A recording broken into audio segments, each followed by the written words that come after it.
Hello and welcome to Let's Talk IBS with a Tummy Whisperer. My name is Helen Brooks and I help fed up, frustrated IBS sufferers who've tried everything get their life back using an evidence-based mind-body approach. I'm a clinical hypnotherapist with 18 years experience on a mission to raise awareness of gut-directed hypnotherapy. I'm here to help you go from being controlled by your gut to being in control of your life. My intention for this podcast is to educate, inspire and empower you. There's a real lack of awareness of hypnotherapy as an evidence-based, well-researched treatment for IBS. And with 10 to 15% of the worldwide population suffering, it's not okay that no one knows about it. And it's my plan to change that. Let's start a conversation about hypnotherapy and IBS that's really missing right now. I want the Tummy Whisperer to be a beacon of hope for those who need it. Welcome to episode 4, where I'm going to be talking about exactly what to expect in a session of gut-directed hypnotherapy. And I'll also tell you a bit more about my own way of working. So after deciding to work together, the first step in the process before any hypnotherapy takes place is an in-depth consultation.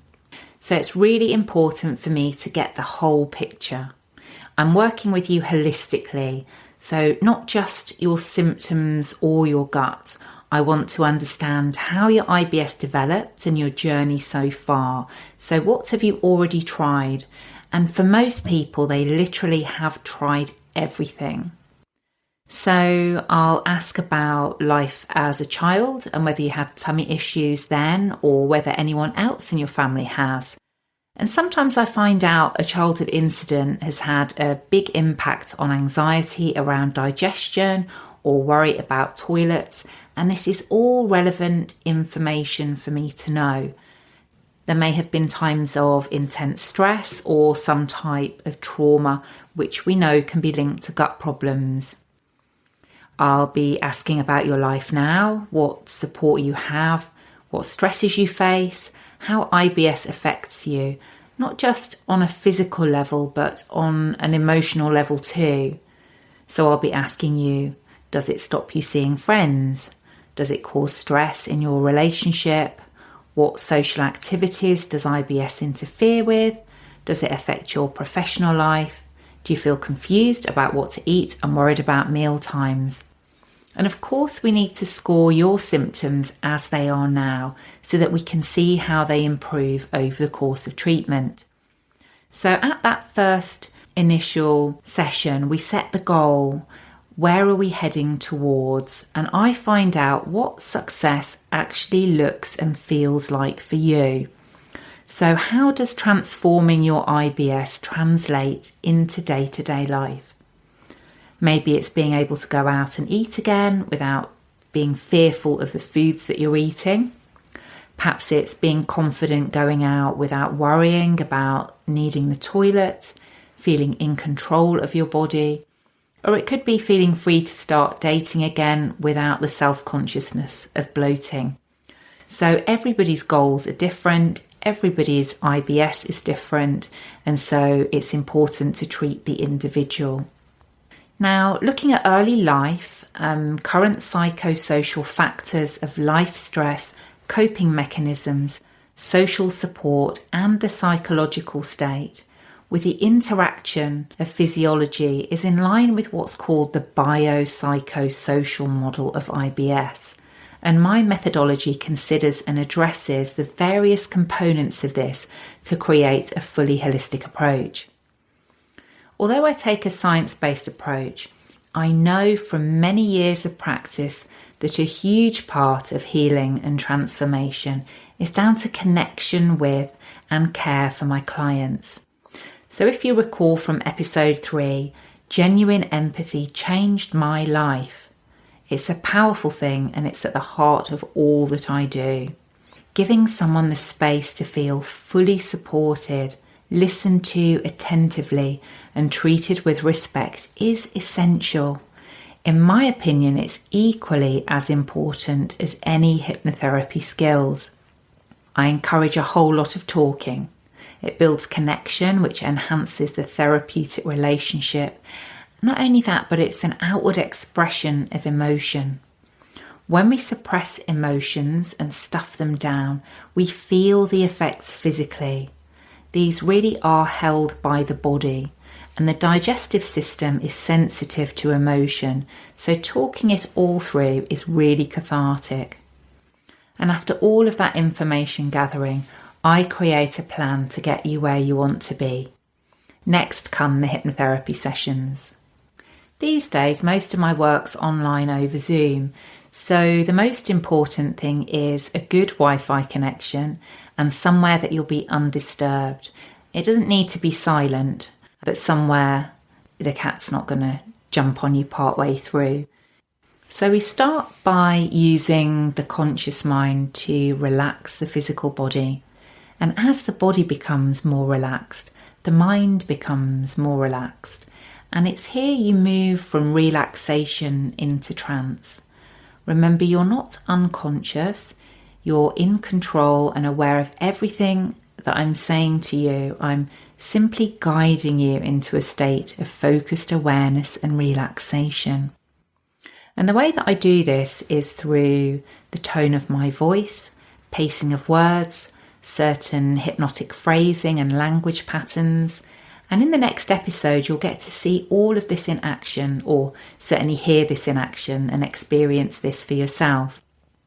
And once you've moved from relaxation into trance, I then deepen that state, counting backwards from 10 to 1, or sometimes imagining a set of steps. Other therapists might use an elevator, descending, or an escalator. And once you're in trance, the therapeutic work begins. In this state of trance, the subconscious becomes more receptive to the suggestions that are given to you. So suggestions are most effective when formulated in the positive. So rather than say to someone, you won't feel anxious or you won't be in pain, I would say, you feel calm and relaxed. Your body is entirely comfortable. Any discomfort and tension just melts away.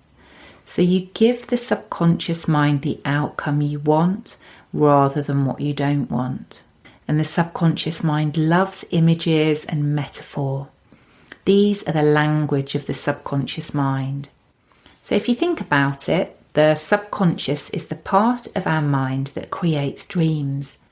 Dreams are all imagery and metaphor. So in the same way the subconscious can communicate through dreams, we can communicate with the subconscious through images. So what types of images work best for IBS? Well, Professor Warwell found the river to be an effective metaphor. The image of the river representing the digestive system. If digestion is too slow, imagine the river flowing faster, speeding up digestion and helping to relieve constipation. Or of course, you can imagine the river slowing down and helping to calm diarrhea. Drinking a soothing, healing liquid that coats every cell of the GI tract, reducing sensitivity and easing discomfort, is also a powerful image. Think of how calming it feels to imagine soothing, pleasant sensations and feelings of well-being, rather than catastrophizing on each tiny sensation in your gut, wondering if it's going to cause you to dash to the loo or leave you in agony or suddenly look 6 months pregnant.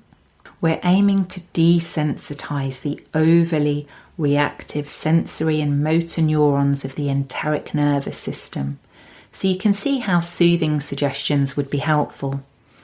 Creating a calming environment in the mind's eye, like a woodland glade or shady spot under an oak tree, or a beautiful garden, a lovely beach, whatever it is that works for you, that you find soothing and calming, can relax the autonomic nervous system, and that communicates with the enteric, the gut's nervous system.